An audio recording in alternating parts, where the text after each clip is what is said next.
Compound interest.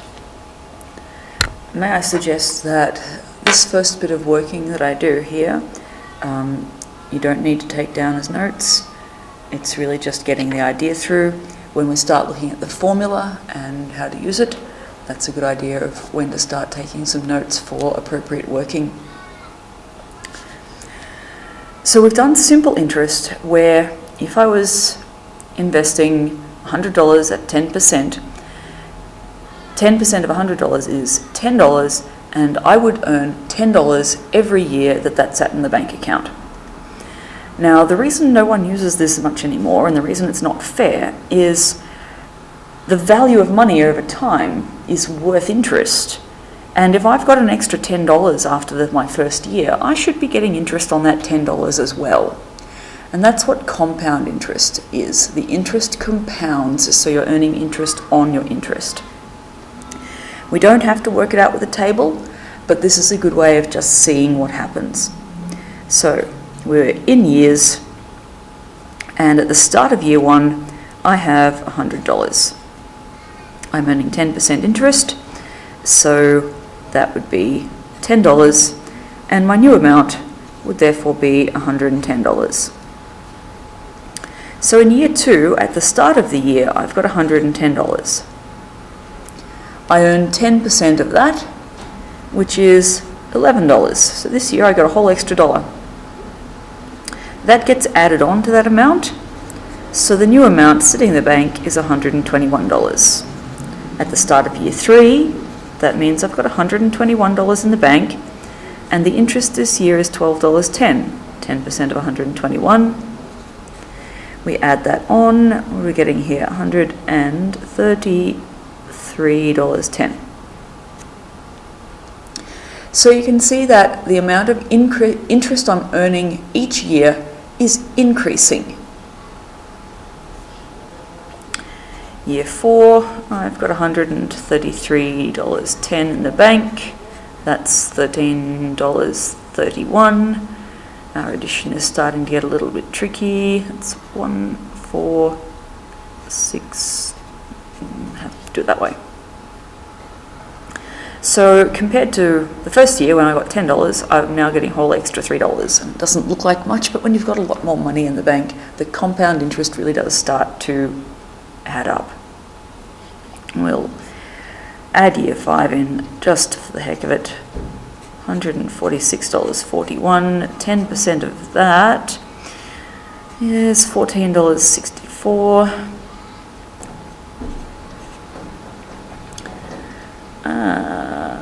That's 11. And let's hope we got that right. Now, this would be very annoying to have to do, especially if you've got like a 20-year mortgage. Fortunately, we don't have to do it. To understand how the formula works, it's not entirely necessary, but it's pretty useful. So again, don't bother writing this little bit down unless you'd like to, but let's have a look at how the formula works. Here I was finding 10% of an amount. And I'm increasing my original amount by 10%. My options are to find 10% and add it on, or I'm increasing here, or I can find 110% of the amount, which in this case was $100. So I don't have to find 10% and add it on. I can find 110% of the amount, and that will be the new amount.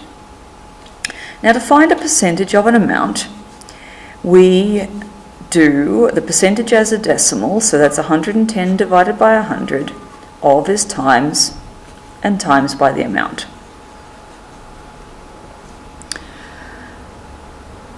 If you have a look at 110 divided by 100, that's 1.1.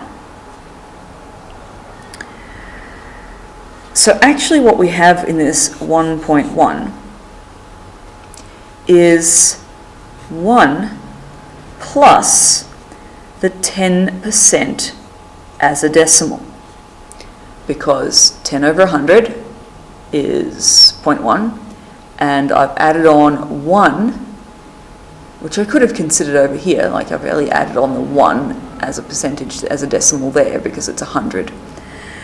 So 110% is 1 plus the 10% as a decimal. Now if you have a look up here, I started with $100. Yeah, just trying to get that up there. $100, and I multiplied it by 1.1, and I did indeed get $110.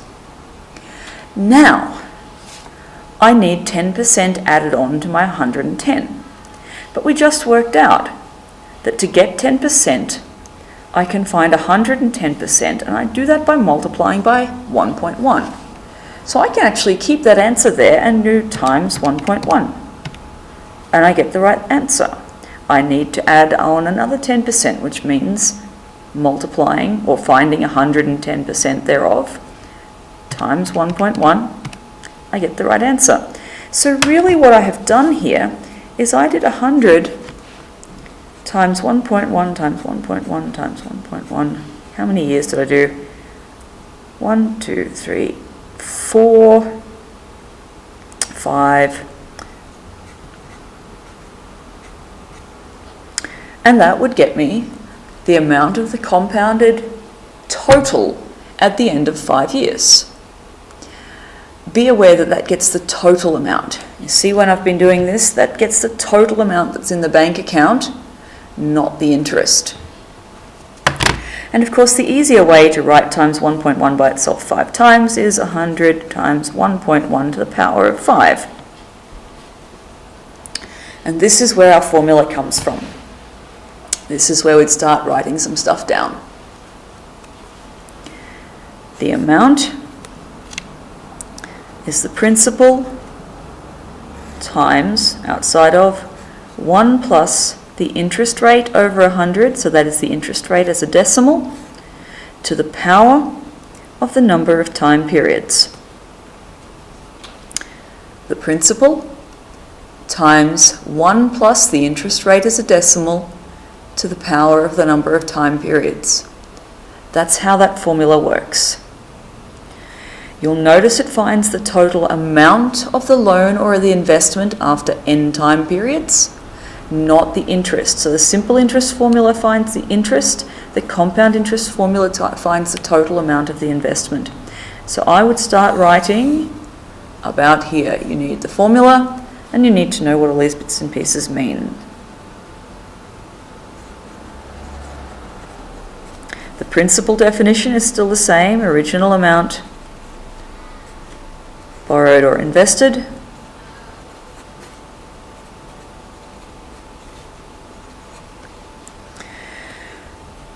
R is our interest rate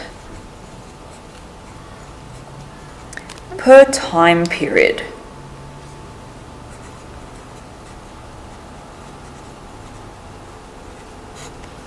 N is the number of time periods.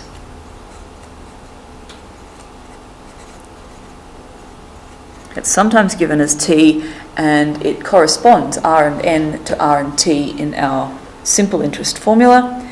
And of course, as with our simple interest formula, the time units must match. If this is per month, I need number of months. If this is per year, I need number of years. And it must match the compounding frequency. So all the way back up here, I said compounded annually. That means I'm calculating the interest once a year and adding it on. Most banks won't do that. They'll calculate it once a month or once a fortnight, something like that. And so the time units, just moving back there, must match the compounding frequency. or period. With simple interest, it was always just get it to years and it's nice and easy. This way, if they say compounding monthly, then this has to be interest rate per month and this has to be number of months. So, let's use that formula on a couple of examples.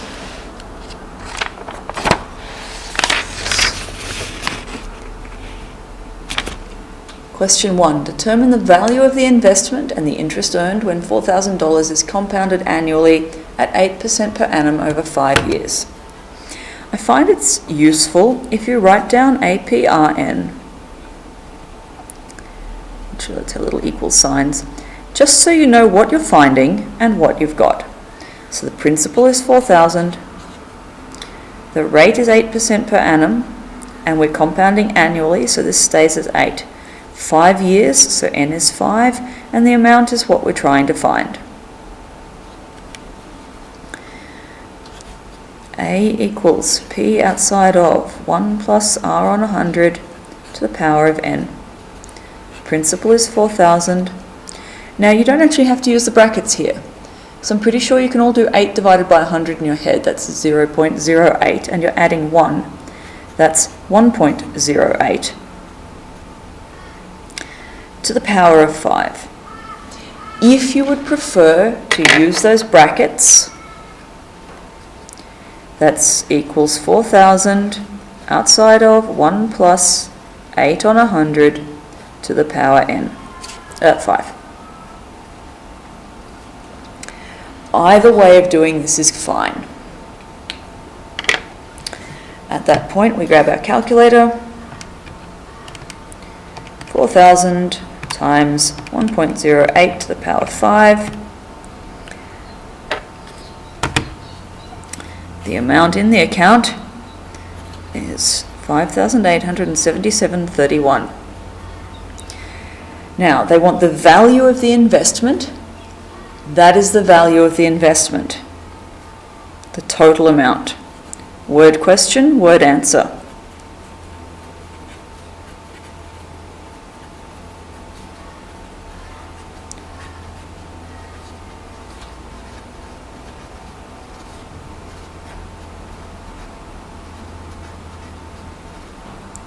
Just had enough space.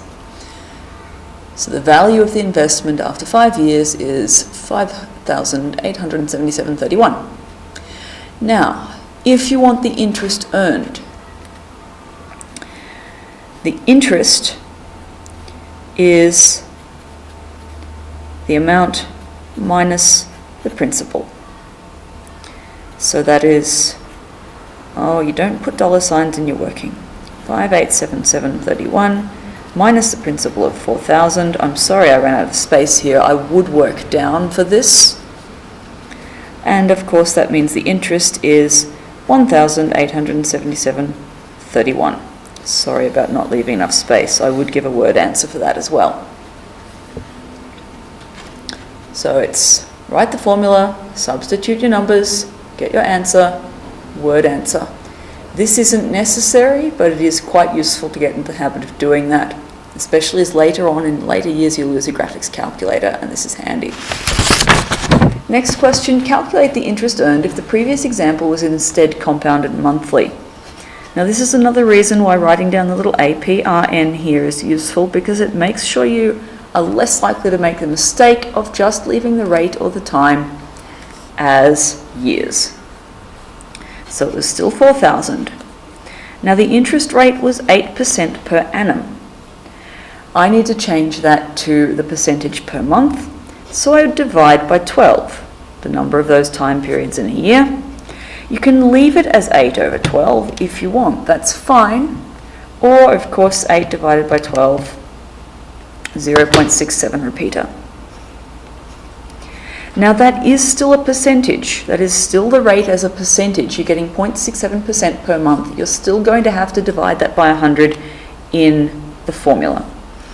N, the number of time periods, well it was 5 years, and to get the number of months in 5 years, you'll multiply by 12.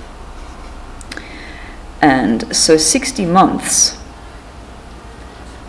Notice how the rate and the time are generally divided by 12 and times by 12. If they were originally both given in years, one will be divided by the number of time periods, and one will be multiplied by the number of time periods in a year. So if we were doing quarterly, there's 4 quarters in a year. You divide this by 4 and times this by 4. If we were doing weekly, divide by 52 times by 52. So of course, we're solving for the amount A equals P outside of 1 plus R on 100 to the power N. I might leave a little more space here. That's 4,000 times 1 plus 0.67 on 100 to the power 60. Be careful to get those right. You're more likely to miss that and make it 5 if you haven't written this down already.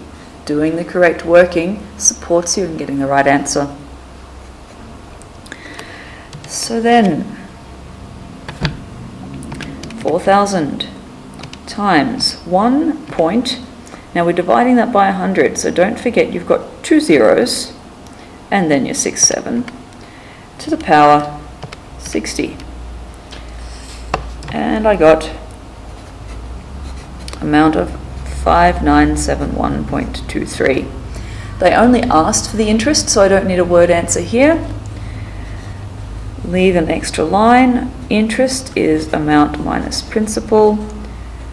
5971.23 minus 4,000 equals 1,971.23. Therefore,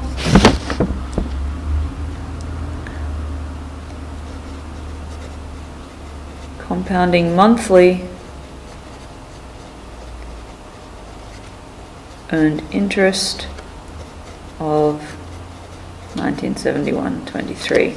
Now if you just compare that, that's almost an extra $100 because we compounded more often, so interest went in more often, so there was more of the year spent earning interest on that extra little bit of interest.